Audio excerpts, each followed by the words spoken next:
Well, after a chilly first weekend of March, temperatures rebounded today, and with some sunshine that has been returning throughout the afternoon, we have seen that mercury rise even here in the Chippewa Valley. Not totally sunny out. We do have some clouds coming back in from the west, but it's enough to drive those temperatures about good 10 degrees above average, in some cases higher than that to the south. Coming with southeast winds up near 10 miles per hour, pressures dropping off just a little bit.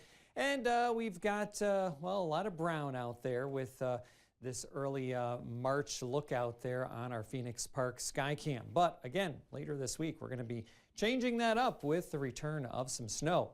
Visible satellite imagery getting a little bit late in the day now, but we are seeing this narrow band of cloud cover that swept in during the morning. Had a couple of showers associated with it, especially to the east, and now you see how that is lifted north of I-94, allowing for a bit of sunshine, more clouds to the west and southwest. They will fill in again later on tonight.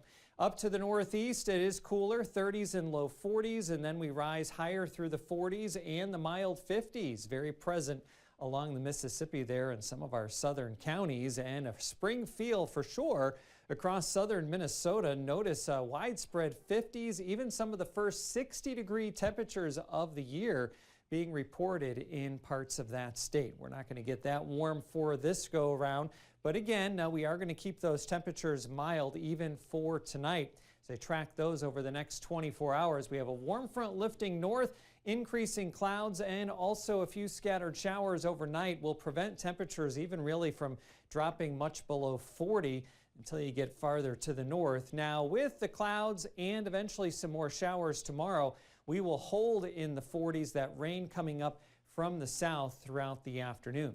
Here's the setup right now, a warm front across southern Minnesota. South of that is where we're seeing some of those 60-degree readings, and there's that narrow band of showers that developed mainly north of Eau Claire.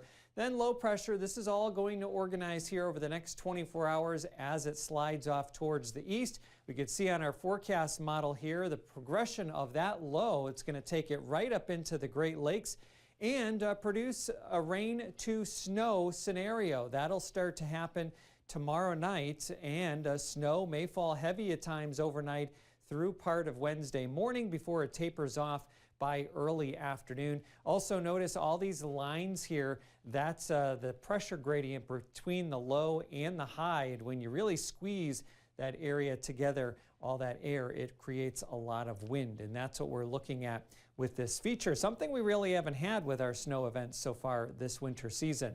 There's our look at scattered showers developing overnight. I don't expect much rain for tonight.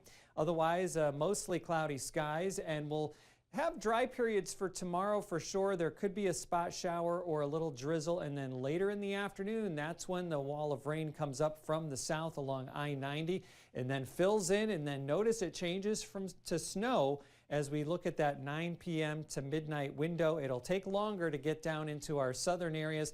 Otherwise, we see all that pivot away down to the south and east. I want to give you a first look at our expected snowfall, and this is still subject to change, but we are looking at the greatest chances of 4 to 7 inches right through the Chippewa Valley. And once we get past that, well, things are going to quiet down. It's going to stay cooler because of some fresh snow on the ground, but by late in the weekend, we should start to rebound. Right, and people should never, think that in the end of February with nice weather that this is here to stay. It's like, not so fast. Not unusual for Wisconsin, and March can be notorious for some big late season storms. All right, thanks, Darren. Yeah.